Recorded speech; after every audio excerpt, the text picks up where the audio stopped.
We don't view clean energy as going away. In fact, I would feel like it's still getting started in some senses. We're going to need it into the future. And so the companies that can weather this storm right now are going to be the ones that are better off on the other side and become the market leaders in their individual spaces. Welcome to The Next Imperative, a podcast hosted by A&M energy leaders tackling key issues and trends in the industry. Hello, and welcome back to The Next Imperative. I'm Geoff Angulo, your host and moderator. Over the past 10 years or so, global interest in clean energy has grown exponentially, and that's driven tremendous technical innovation and investor activity. Although global interest in clean energy remains strong today, macroeconomic factors are shifting, and that's driving changes in the industry. Joining me today for a conversation on the current landscape in clean energy are clean energy thought leaders Mark Rajcevich and Brett Bergamo. Gentlemen, welcome to The Next Imperative. Thanks, Geoff. Thanks, Geoff. Mark, can you get us started? Give us an overview of what's going on in clean energy in the last 10 years. It's kind of exploded on the market and has really grown tremendous in leaps and bounds. What's happened and what are the factors at this point? Yeah, great question. Obviously, thanks for having me and Brett on today. You know, as we think about this space, it's gathered a lot of interest both within A&M and then, you know, more broadly across the market as people are focused on what's really driving distress in clean energy. And as I think about that, you know, I think it's important to start with reflecting back on what's the sheer quantum of capital that's flowed into this space. So as you think about the time frame of 2015 to 2023, we've had roughly $11.7 trillion flow into the renewable energy space. And that's a number in isolation. But as you compare that to traditional oil and gas or fossil fuels, over that same time frame, fossil fuels had $9.5 trillion of investment. So clearly, renewable energy outpaced by more than 25%.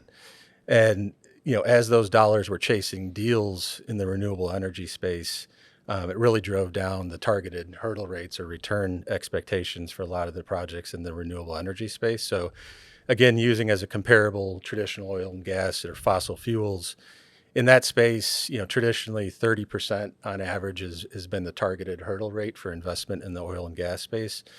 And on the flip side, comparatively, renewable energy projects have been chased down into the upper single digit or lower double digit return rates. And keep in mind, that's on a spreadsheet, right? And so that assumes flawless execution. And as we've seen, since a lot of these projects have commenced, the execution has been anything but flawless. And so it never is. Yeah, it really isn't. And complicating it also is the fact that the market paradigm has really shifted. So when a lot of these projects were underwritten, interest rates were much lower than they are now. Obviously, the Fed's raised rates, in opposition to the inflationary environment that occurred post-COVID. So that's been a headwind as financing cost expectations are now much higher than they were when a lot of these projects commenced. And then secondly, as you think about the regulatory landscape, the Biden administration had a much different view on the renewable space than the Trump administration. So Biden was obviously very friendly, very helpful to the space through things such as the Inflation Reduction Act and the federal subsidies and tax incentives that came along with that.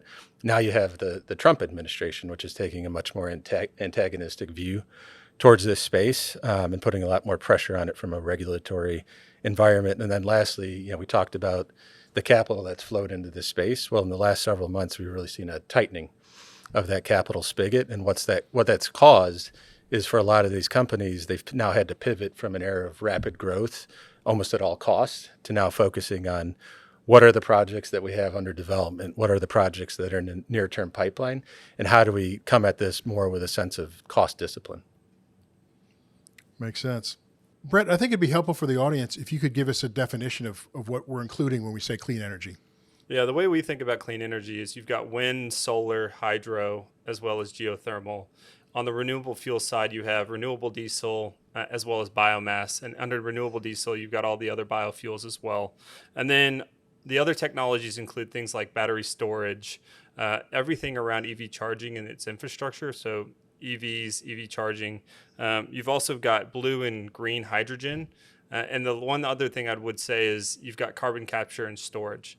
So not only are we looking at those technologies and companies that participate in those technologies, but also those that manufacture the key components that feed those technologies, all the way down to the operational and maintenance, or the O&M companies that service those industries. Great. So kind of almost full value chain. Correct.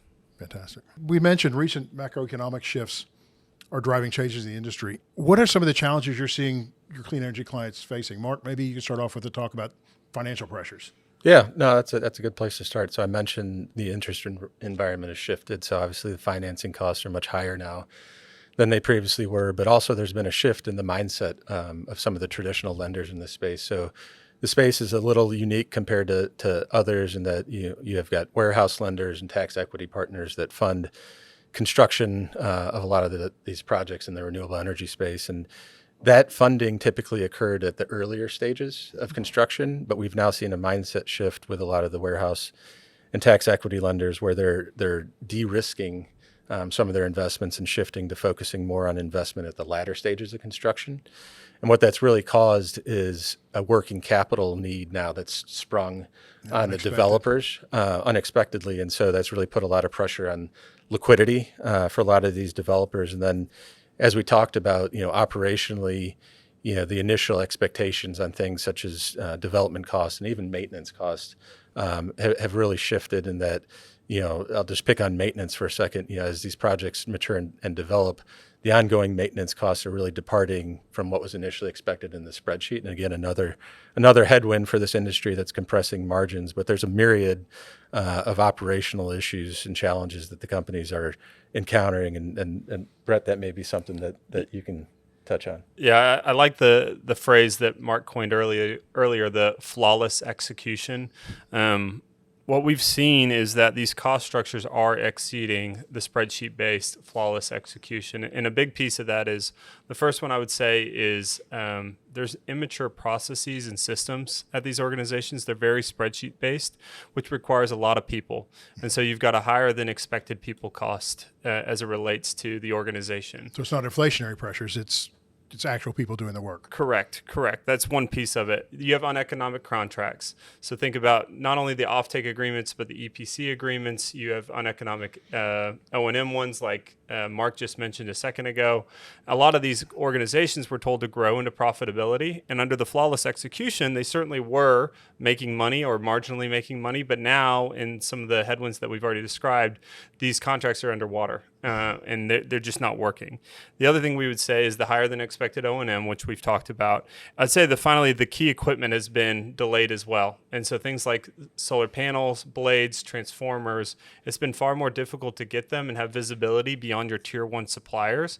And this is all before the policy changes that have come as it relates to tariffs, which I know Mark has some thoughts on that. Yeah, no, thanks, Brett. That, as I think about the policy situation here, it's multi-layered, right? So you've got the federal structure, you've got a state level structure, and you've got corporate structures. And as we think about or observe what's going on across the various states and jurisdictions here in the United States, many geographies are now rolling back various subsidies and tax incentives that a lot of these projects were initially underwritten on. So that's creating its own pressure. And then we have, touched on the Trump administration and sort of the view that it's taken and sort of the posture that it's taken towards the renewable space. So notably there, things that come to mind are, the permitting process, the construction approval process, and sort of the general pause or pressure that's been put on blocking many of the projects there. Notably in the press, that I'm sure folks have seen, a lot of the offshore wind projects have been front and center in terms of